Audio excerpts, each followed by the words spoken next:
So when Mahatma Gandhi came to India in 1915 ಅವ್ರಿಗೆ ಯಾವಾಗ ಭಾರತಕ್ಕೆ ಹಿಂತಿರುಗಿ ಬಂದ್ರು ಅಲ್ವಾ, ಅವ್ರಿಗೆ ಅಷ್ಟೊಂದು ಪಾಪ್ಯುಲಾರಿಟಿ ಇರಲಿಲ್ಲ. There was a lot of popularity for sure, because ಅವ್ರು ಸೌತ್ ಆಫ್ರಿಕಾದಲ್ಲಿ ಕೂಡ ಇಂಡಿಯನ್ಸ್ ರೈಟ್ಸ್ಗೋಸ್ಕರ ಹೋರಾಡಿದ್ರು. ಬಟ್ ಇಂಡಿಯಾದಲ್ಲಿ ಅವ್ರಿಗೆ ಅಷ್ಟೊಂದು ಮಾಸ್ ಫಾಲೋವಿಂಗ್ ಏನಿರಲಿಲ್ಲ when Mahatma Gandhi step back to India. But slowly Mahatma Gandhi started getting a lot of following. ಯಾಕೆ ಗೊತ್ತಾ? Because of cake. ಏನಿದು ಕೇಕ್ ಬಗ್ಗೆ ಮಾತಾಡ್ತಾನೆ ಅಂತ ಅನ್ಕೋಬೇಡಿ, ಇಟ್ಸ್ ಅ ಶಾರ್ಟ್ ಕಟ್, ನೆನ್ಪಿಟ್ಕೊಳ್ಳಿ. C for Champaran Satyagraha. C stands for Champaran Satyagraha. A starts for Ahmedabad mill strike. And K E starts for Kheda Satyagraha. So ಈ 3 ಇವೆಂಟಿಂದ ಮಹಾತ್ಮ ಗಾಂಧಿಯವರು ಸ್ಲೋಲಿ ಪವರ್ಗೆ ರೈಸ್ ಆಗ್ತಾರೆ. So let start with first one, Champaran satyagraha.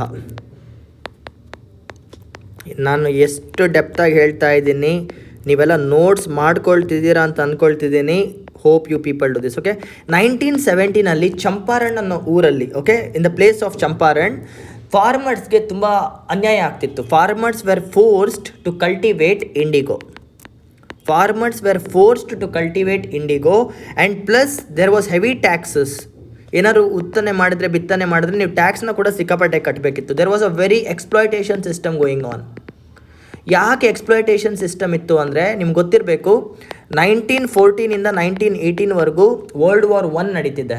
So war ನಡಿಬೇಕಾದ್ರೆ funds ಬೇಕಾಗತ್ತೆ. To get the funds from India they had increased ಟ್ಯಾಕ್ಸಸ್ನ ತುಂಬ ಜಾಸ್ತಿ ಮಾಡಿದರು. ಇದರಿಂದ ರೈತರಿಗೆ ಸಿಕ್ಕಾಪಟ್ಟೆ ಕಷ್ಟ ಆಗ್ತಿತ್ತು. So when Mahatma Gandhi came to Champaran in 1917, he started analysing the situation, ಏನು ನಡೀತಿದೆ, ಇಲ್ಲಿ ಏನಾಗ್ತಿದೆ ಅಂತ. And first time in the history of India he launched first civil disobedience movement. Champaran Satyagraha is also known as the movement of first civil disobedience movement. It was non-violent. First of all, disobedience ಏನಂತ ಹೇಳ್ತಾನೆ, if British officer tells you to go home and you say I won't go, I sit here, that is disobedience. ನಿಮ್ಮ ತಂದೆ ನಿಮ್ಗೆ ಏನಾದ್ರು ಹೇಳಿದ್ರೆ ನೀವು ಮಾಡದೇ ಇದ್ರೆ ಅದನ್ನ disobedience ಅಂತಾರೆ.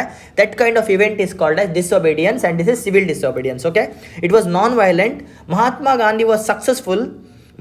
Gandhi was really successful in winning the Champaran Satyagraha. He got the justice to the farmers. Slow by slow, using his small concept of non-violence, ahimsa, he started getting his very good reputation. Champaran Satyagrahadalli he gave the justice to the farmers, by which exploitation came down and people started supporting it. And not just that, ಇನ್ನೊಂದು important ಏನಂದರೆ, the taxes that were collected, the huge amount of taxes that were collected from the farmers, ಅದರಲ್ಲಿ part of the money was returned to the farmers as compensation. So he was successful in getting the compensation. The problem ಏನಂದರೆ ಚಂಪಾರಣ್ ಸತ್ಯಾಗ್ರಹದಲ್ಲಿ indigo rebellion, that is indigo was made to cultivate with their force. ಅವ್ರ food ಐಟಮ್ಸ್ನ produce ಮಾಡ್ತಾ ಇರಲಿಲ್ಲ, ಸಿಕ್ಕಾಪಟ್ಟೆ taxes ಇಟ್ಟು, price ಕೂಡ ಕಮ್ಮಿ ಇತ್ತು for their products. So what did Mahatma Gandhi do? He did a Satyagraha over there which is known as Champaran Satyagraha, by which the British accepted that there has been a problem. ಟ್ಯಾಕ್ಸಸ್ನ reduce ಮಾಡಿದ್ರು, ಎಕ್ಸ್ಪ್ಲಾಯ್ಟೇಷನ್ನು ರೆಡ್ಯೂಸ್ ಮಾಡಿದ್ರು. From the taxes they had collected, a part of the money was given back to the farmers as compensation. This was the first success of Gandhi. And his name started rising in India. ಅವ್ರ ಹೆಸರು first time ಭಾರತದಲ್ಲಿ ಗೂಂಜಿದ್ದು ಮಾತ್ರ ಚಂಪಾರಣ್ ಸತ್ಯಾಗ್ರಹ ಆದಮೇಲೆ.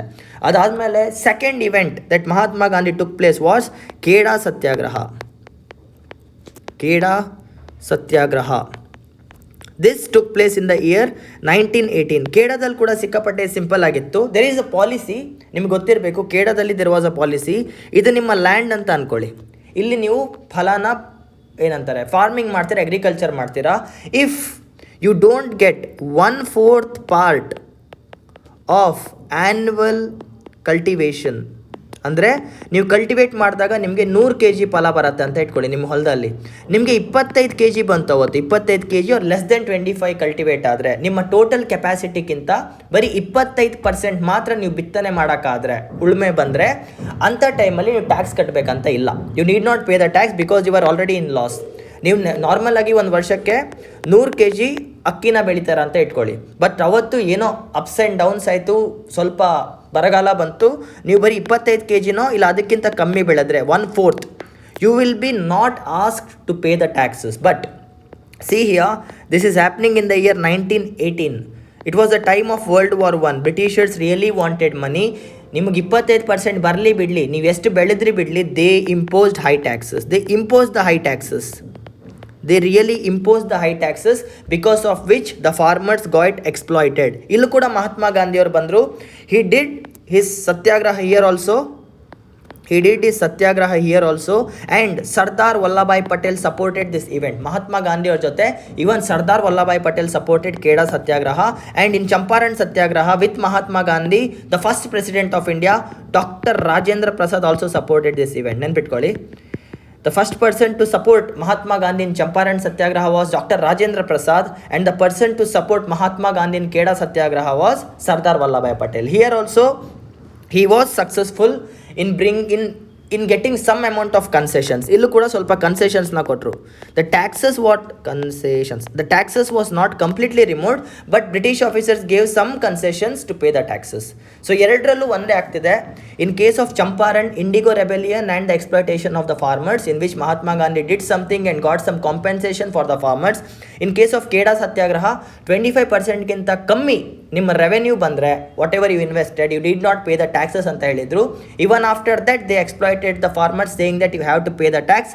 ಆ ಟೈಮಲ್ಲಿ ಯಾವಾಗ ಮಹಾತ್ಮ ಗಾಂಧಿಯವರಲ್ಲಿ ಹೋಗಿ ಪ್ರೊಟೆಸ್ಟ್ ಮಾಡಿದ್ರು, he was able to give some amount of concessions on the taxes. Taxes were not removed, but they told that pay some amount of less.